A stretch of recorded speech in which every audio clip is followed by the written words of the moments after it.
Welcome back. We start this morning off with some breaking news of a shooting in downtown Austin overnight. We have been covering this all throughout the morning. More than a dozen people are in the hospital this morning after that shooting, and at least one suspect is still on the loose. Take a look at your screen now. We've just got new video from that location. Again, this happening along 6th Street, and you can see those Austin police officers running to the scene, as well as ambulances loading patients into those units to drive them to the hospital. Again, we've been hearing stories overnight about how EMS transported several of those victims to the hospital. But in addition to that, Austin police officers loading some of the victims into their patrol cars and taking them to the hospital as well. You can see a large area there along 6th Street. Again, this happening around 1:30 in the morning. That large area cordoned off by yellow police tape as authorities swarmed the scene. Anyone that is downtown around this time, you know there's typically a lot of commotion right at 1:30, about 30 minutes before those bars release everybody out there. And of course, we also saw, a lot of motorcycles there too. It's important to know for context, there was a large gathering yesterday, of course, out at Circuit of the Americas for the Rock Rally, a couple different things going on, some live music again. So people are out and about again. And we want to get an idea of what things look like this morning. Quite a different scene after that commotion. Right now, we're actually going to head over to KVUE's Bryce Newberry. He is live on 6th Street. Bryce, I know you're helping us out a lot this morning with gathering information. How's it going now? Well, Hannah and Tony, good morning. Those motorcycles that you were just mentioning, Hannah, they're actually right here. Some of them are still left here this morning, but 6th Street, it's back open. Traffic is flowing this morning. The barricades are still out here that APD normally uses to shut down this street at night for the large crowds. There are just some remnants of some crime scene tape from their major investigation that happened overnight. I do want to take you to some video from the scene. You can see some of that chaos. We've listened to the dispatch and the scanner audio from what happened last night. It took about 20 minutes for those medics to completely secure the scene and locate all of the victims and get them to safety. So when they first arrived until they finally said they have 0 victims, and it was just minute by minute while listening to that audio, they said, we found another one, we have another one, and indicating different areas of the body where those people were injured by the gunfire. So they were very busy, as Tony mentioned, getting people out of this area. And with all of the people who are normally down in this area at night, that obviously adds to a little bit of chaos with the first responders who are trying to weave in and out and get where they need to go to help people. We did hear from the interim police chief, Joseph Chacon, overnight. Let's take a listen to what he had to say. Security is always pretty good down here because of the way that we cordon off the streets, block off the streets, using barricades and try to keep people safe that way. We have a lot of officers that are assigned to our downtown area command and that actually work in this area. There's a high visible presence of officers. We try to keep it as safe as we can, but what we have seen in recent months and over the last year or so is an increase in our gun violence. And so this is just emblematic of that. It continues, and it's something that we're really trying to work to decrease. His mention of gun violence there is something that Austin Mayor Steve Adler is also bringing attention to this morning. He just released a statement not long ago mentioning that the rise in gun violence that we're seeing here in Austin is similar to trends that are being seen across the country. I do want to get to the issue still, though, because there is a gunman who has not been caught, possibly one or more. Police did provide a description of that suspect overnight, the one that they have, and it's very vague. I want to point that out. They're telling us that there is one suspect that was described as a black male with dreadlocks, wearing a black shirt and a skinny build. And of course, we realize that could be a lot of different people. That doesn't give anything really definitive to help identify that person. But they are asking for any information, any videos, so that they can locate this person. And hopefully, all of these victims, again, 2 of them in critical condition, will be able to recover this morning. Hannah and Tony, back to you. You, Bryce, and I know we mentioned some of those motorcycles. I can literally hear some of them what sounds like retrieving their motorcycles this morning. Once again, it's 9 a.m. This incident happened around 1:30.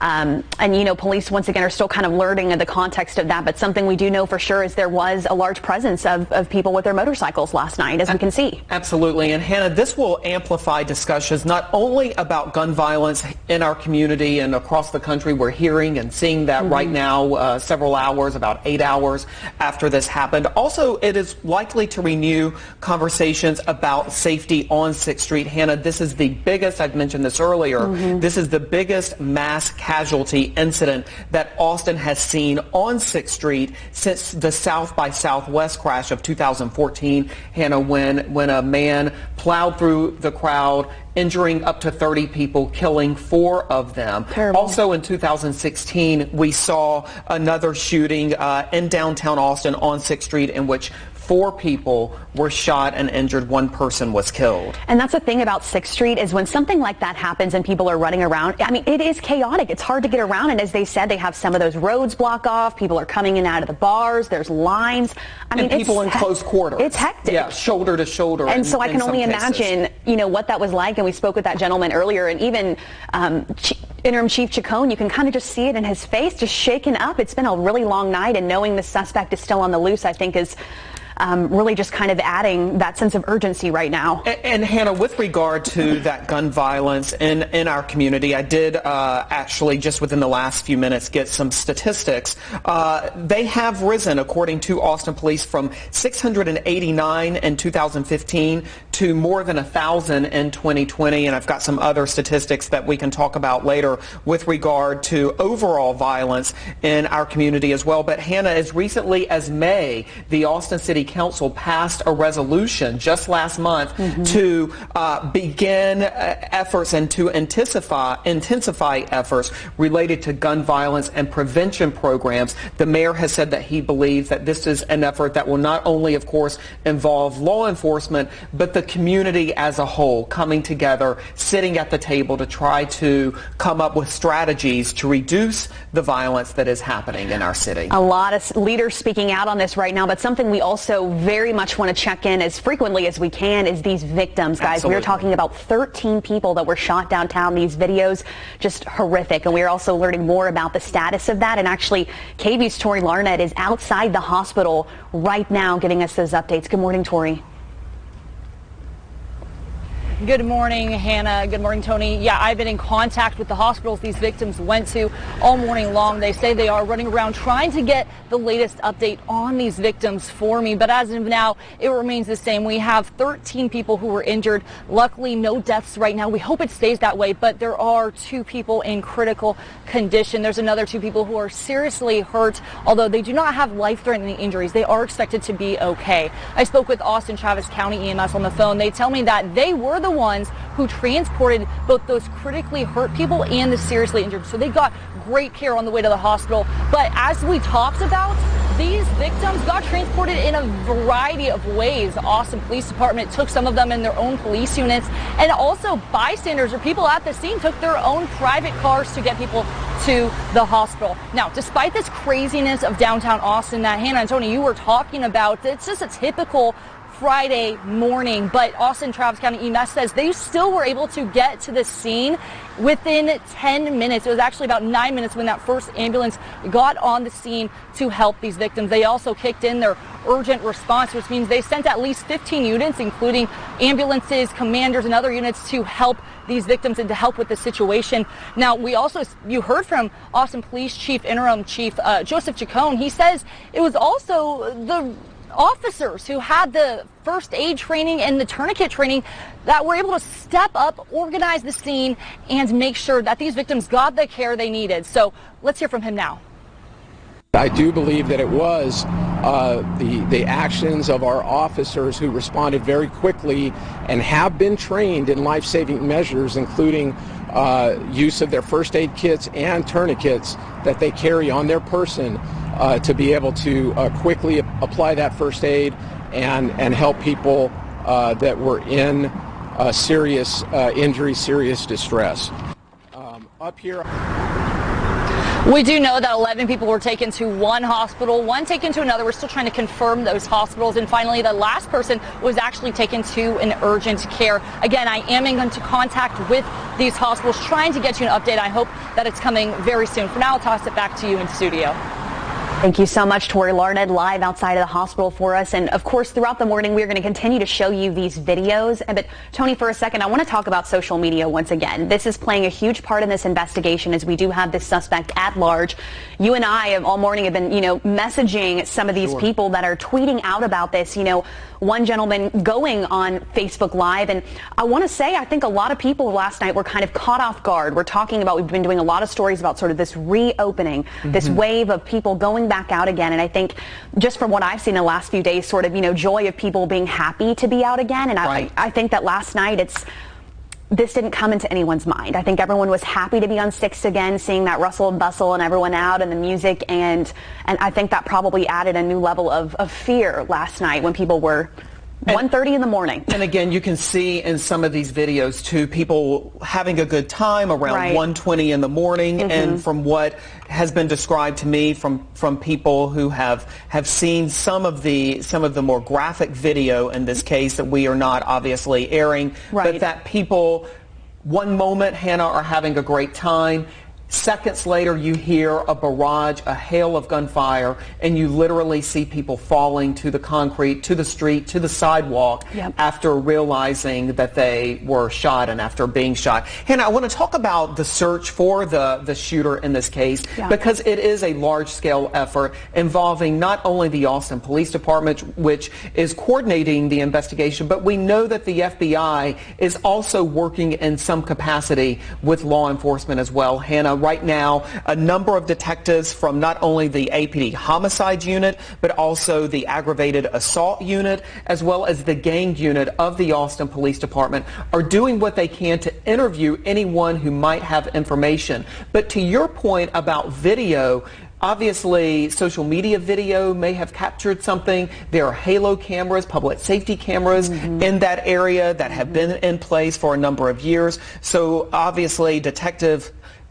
combing through every frame, every second of that video, Hannah, to try to figure out if they can learn who the gunman is. But based on the experience that I have in covering things like this that have happened, somebody knows something out there, and it's only a matter of time, really, before a person either comes forward or police using a variety of different ways, investigatory steps that they will be taking to find the gunman. And that's even the conversations we're having. Of course, after an incident like that, you're very shaken up. Whether you did do a Facebook Live or take a quick picture, it can be kind of intimidating to, you are now sort of a part of the investigation. You were there, you were a witness, you put it on social media, and so some people, I think, can be hesitant at first to come forward with that. And that's, once again, that's something we're doing this morning, is kind of just sifting through. So please, once again, let us know. But we do want to show you, actually, and Tony, you got this video this morning, but we want to warn you of all these videos. This can be graphic. I mean, we are talking about a mass shooting here. We're doing the best we can to kind of sort through things, obviously, and use editorial judgment before putting them on television. Absolutely. But at the same time, to your point, this is a mass shooting with 13 people being shot in our community. So here is, I'm sorry, here is that video. Have a drink on the back, please. Appreciate y'all.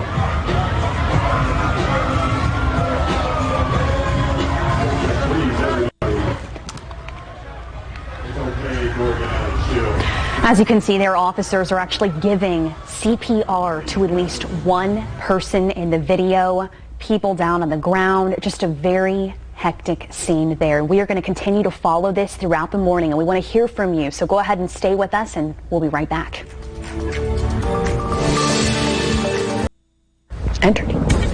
Well, the time is 9:19, and you can take a look at those quick weather headlines that we're tracking for your weekend here in Central Texas. It is forecast to be the hottest weekend of the year so far. Yes, once again, triple-digit heat index values are expected for the weekend, and rain chances are remaining low, which is great news if you have some outdoor plans. Notice as we scan the skies, we're not coming up with any activity. In fact, just tracking mostly sunny skies and temperatures already in the lower 80s for a majority of Central Texas. 81 currently in Austin and in Georgetown. Similar conditions out in in Llano. 83 in LaGrange is the warmest that we're tracking right now. And as you make your way to the Hill Country, 75 in Fredericksburg and 78 in Mason. Now that wind is continuing to blow in from the south, fairly calm. We're not expecting any blustery conditions for today. But the reason we point this out is that southerly flow is helping to increase our dew point values. We've been seeing this the past several days. In fact, some would even argue that these are lower than some of the dew points we've been tracking for the past couple of days. 78 in LaGrange, 72 degree dew points in Austin.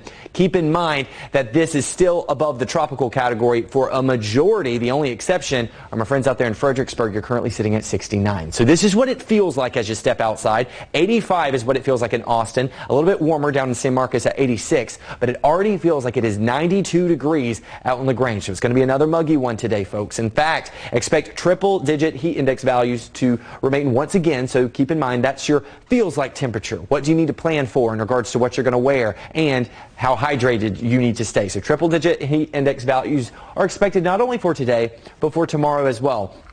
Temperatures on the thermometer are expected to climb into the mid-90s. Keep in mind the average high this time of year is around 93 degrees. Mostly sunny skies are expected not only for today, but also for Sunday. So it's going to be very important that you use sunscreen, especially due to the fact that today's UV index is at an 11. That is very high. So make sure you're applying that SPF, you are wearing the appropriate clothing, and you're taking breaks if you're spending long, extended periods of time outdoors. Now, your allergy count for today, trees are back in the medium, weeds back on the low side, but grass and mold unfortunately are still on the high side with Alternaria on the slide. So if you do have allergy medication, you might need to keep that nearby. You can always stay up to date with that information both in the KVUE News app and in the Austin American-Statesman. Overnight tonight, we are going to be talking about temperatures that are in the lower to mid 70s. So it is going to be a warm one overall, but believe it or not too far off from our average of around 73 degrees. Let's take a look at the upper levels of the atmosphere. This is what we're going to be tracking that's going to be keeping us on that warm trajectory for the rest of your weekend and into the work week.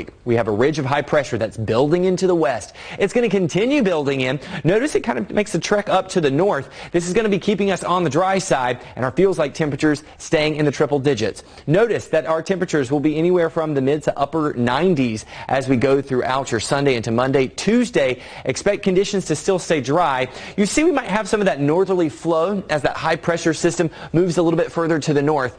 This is going to give us only about a 10% chance for isolated showers and thunderstorms. No severe weather is expected, but notice that 10% is going to extend from Sunday all the way through Wednesday and into Thursday as well. In fact, I'm not tracking any significant weather systems that are expected to bring rain to central Texas. Now, we are continuing to track the tropics for you here in the Storm Track Center. What we are noticing about a 30% chance of development over the next 5 days. We are going to continue to monitor that for you. 7-day forecast is looking hot and muggy, only a 10% chance for showers. We'll be right back after the break.